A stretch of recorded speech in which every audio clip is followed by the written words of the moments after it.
Hello, Sydney here. Welcome to the Drunken Orc. So this is part 2. I'll look at the reveals on the new Orc range, the Beast Snaggers, which was done on the 7th of May. And on the last lot we looked at the boys and the Squig Riders and the Nerb on the Smasher Squig, but we haven't looked at Zodgrod Wortsnagga or that Mega Armour knob yet, so we're going to do that now. Before we move on to the HQs though, I thought we'd have a look at these. Just a couple of pics of some boys that I got in better sort of definition, a bit closer up. And it gives an idea of what sort of detail we're going to see on these models. So there's one. He's got the bionic left arm there holding the slugger. He's got a metal jaw plate and he's got some what look like teeth, I suppose, just punched through his skin on his chest and abs. He's also got a nipple. Now, I know a few people who won't be very pleased with that, but, you know, you can always cut them off if you want to be a Drakari-style person who enjoys slicing the nipples off helpless boys. That's a fucking horrible sentence. I just, no. Yeah, leave the nipples alone. They're fine. But other than that, yeah, it's cool. Big sort of chain chopper there. There's a good amount of detail there. And there we go. That's a fellow with the large gun. Now he's I've actually got another one of him here with his pal. I say his pal. There we go. It's you know, he's double, and it looks like, looking at this, the left arm is identical. Oh no, the shoulder pad's not identical. The left arm does look the same, because that does look to be the same sort of buckle on a leather strap, and they've got the same leather wrist guard with the spikes at the top and the bottom, but not facing out. But that's a different shoulder pad, isn't it? So, if the legs are the same, which will certainly look to be, there's the same damage on the toe caps of both boots, the same sort of armour plate on the shin. Yep, that's all the same. The fur is definitely the same. The face is definitely the same. The arm, like I say, looks the same. But if the shoulder pad's different, that could be, you know, indicate that there's going to be a few bits you can swap out. I mean, they're not radically different. But the one on the left's got big chunky studs. The one on the right's got 3 equally sized little studs. And it's just, overall, they're generally a different shape. It just looks like the right hand, or possibly right arm, has got the gun and probably the hand moulded underneath it. Whereas the other one, he's got a chop on his left, and I don't know what's in his right, probably a slugger. So you can see the back of the lad with the gun. Now it was a little bit blurred because it was there's something in the way. I don't know what it is. You can see it's him. You can see the actual the butt of the gun just at the bottom right hand corner of him. And you can see he's got a bandolier on his back. Now in the next shot, you can see the bandolier a little bit clearer, and there's some big old slugs in that. That's for obviously his shooter, or whatever the hell it is. It's not going to be a shooter. It's not firing 2 shots. It's not got rate of fire of anything. It's firing 1 shot around. I don't know if it'll be heavy or assault. Probably assault, because it's supposed to be quite fast moving, and heavy would just be pointless. But I think it's going to do some decent damage for the 1 or 2 hits you get in the game. If you're that lucky, because that's a big old shell, and yeah, probably loads it like a big shotgun, break barrel, and do some damage with that. Although what he'll do, who knows? I hope he does some damage with that. I hope it's a proper punch as opposed to just some, it's like a strength 5. I hope it does some decent clout. But yeah, so I want to have a look at him, and he has just a couple of the Squig Riders that we didn't look at in the last video. Didn't get to focus in on the riders themselves, because I don't know about you, when I've looked at the front of them, I know sometimes they're quite small, but I notice the Squig faces. I know the 3 Squig faces, but I don't know the actual riders' faces. So there's the first one. Let's see if I can get a zoom in. It's not 100% in focus. It's a bit blurred, but you get the idea. That's not too bad. It's because when they pan the camera across in the video, generally you find that the scenery in the foreground's in focus, but the model isn't. It's pretty brilliant, isn't it, when you're trying to sell models? Oh, that's a lovely one. I'll have that in Army. 2,000 points of fence, please. There you go. Good door. I like the face. Bit of a You know, a bit of a snarl going on. He's got a staple on his head, keeping his gaping hole together. Yeah, cool. I notice he's got 4 fingers, whereas the snot on the mini bomb squig, weenie, mono, gyrus, whatever, only had 3 fingers. Don't know, what's all that about? And he has your rider. And totally different. Both of them, him and Squig, squealing away. I said squealing. He's probably not squealing. Ah! He's probably, you know, proper raging. So we can get a shot of his lovely face. There we go. Again, blurred to hell. And look at them teeth. Look at them chompers at the bottom. All over the shop. He's been chewing rocks. Fantastic. One other thing I want to have a look at, again, quick squiz, is this fella, the Smasher Squig. I think that's a fantastic paint job, to be fair. It's really grown on us, that. That's superb. I think the tiger stripes on his back, everything. If I can do a job anyway, like halfway towards that, I'll be out of the moon. But what I wanted to look at here, and again, I'm going to focus in on it, was that. Now at first glance I thought it was like a scar, like he had a bit of like skin missing, and then I thought, oh no, next time I saw it I thought, no, you're not, that's a tattoo. But then I realised, no, he's been fucking, well, if not branded, it's been cut out of him, and it certainly, to me, looks like the orc skull sideways. You got the back of the head, the going down for the top of the mandibles with the teeth going up, brow sticking out, sloping forehead, eye socket. It's all there. I just thought that was gruesome as fuck, but cool as well. I really liked it. Not for the squig, I feel it's no wonder he's smashing his head against the wall, he's fizzing. But yeah, I thought it was pretty cool. Which brings us on to Zodgrod Wortsnagga, the HQ. Unless that big knob on us.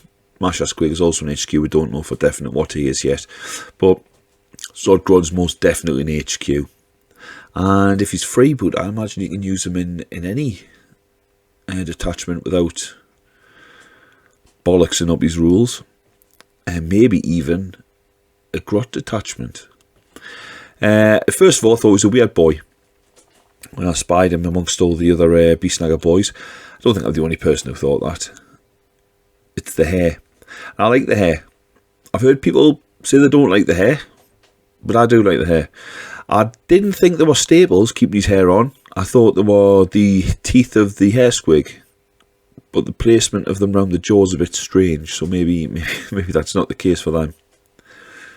He definitely looks an older orc, missing a few teeth, little saggy orc peck peeping out there with a nipple on it. Again, some wrinkly skin around his arms. Yeah, he's an older orc. I think it's only Gaz is the only other orc I've seen that's got that few teeth. Bionic leg, yep. He does have 2 eyes, which is not something you normally have to point out with a model, but the original Zodgrod model only had 1 eye. I think there might have been 2 models, and both of them only had 1 eye. I've seen artwork where he's only got 1 eye. So I always got his eye back.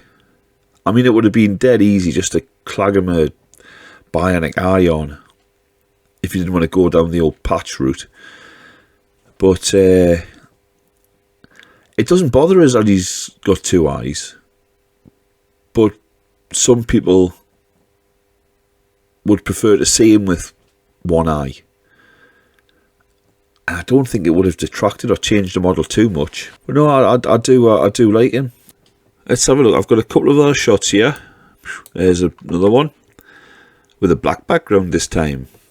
It's pretty much still from the front though, so there's not a great deal more can be seen. You can see his little slugger there's got some sort of injection, some needle on the bottom. Maybe he's got some of that special sauce in he uses on his grots. Who knows? I guess we'll find out. So from the side here, you can see he's got some kind of poncho on, like a squig or cape. Fancy. Squig skin with a bit of a snakebite logo stitched onto it.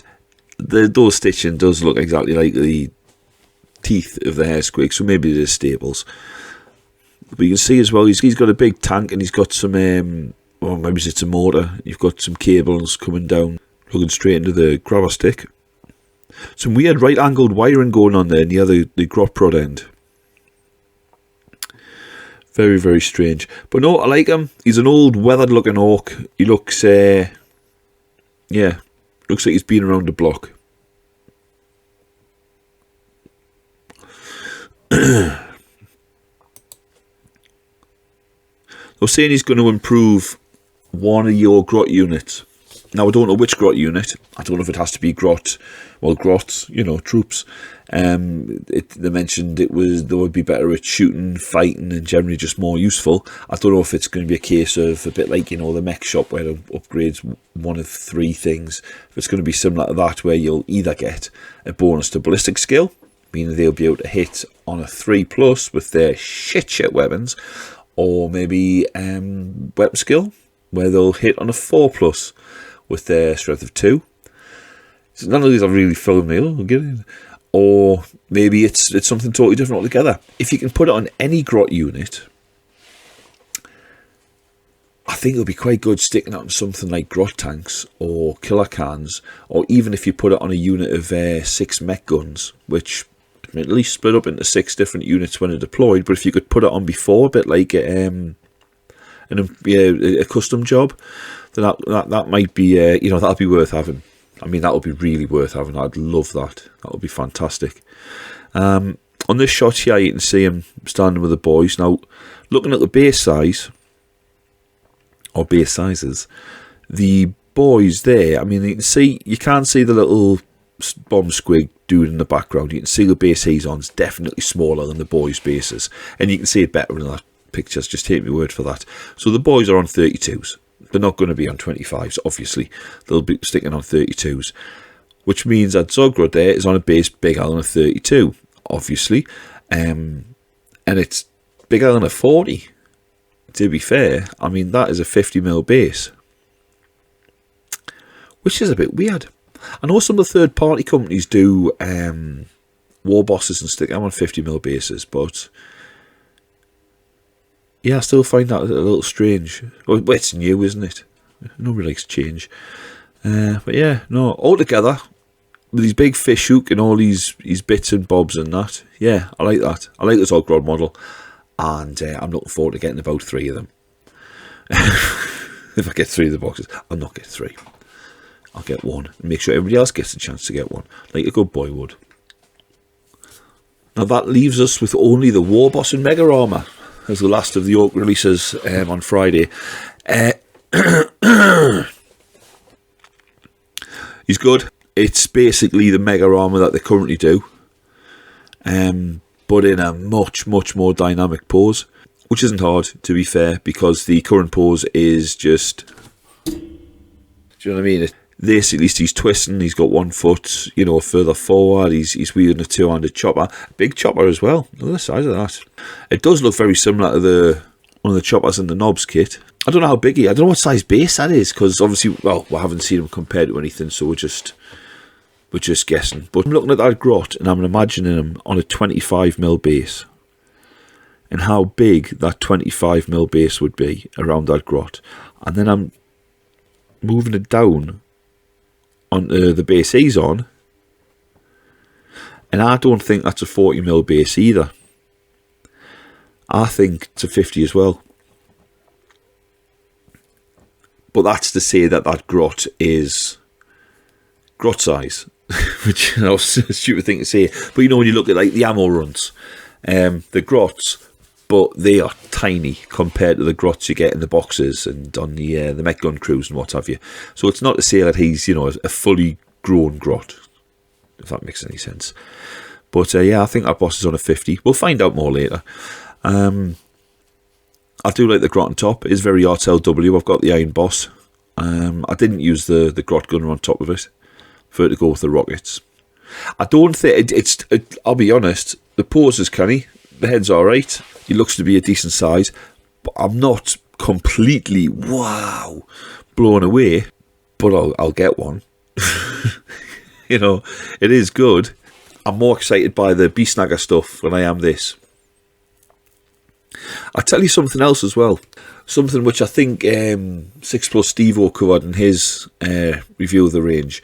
When I was watching the video and Eddie Eccles said that they'd never had a Warboss model before in Mega Armour, and people had to use Gaskull, which, you know, just over the last 12 months, or fudge together their own.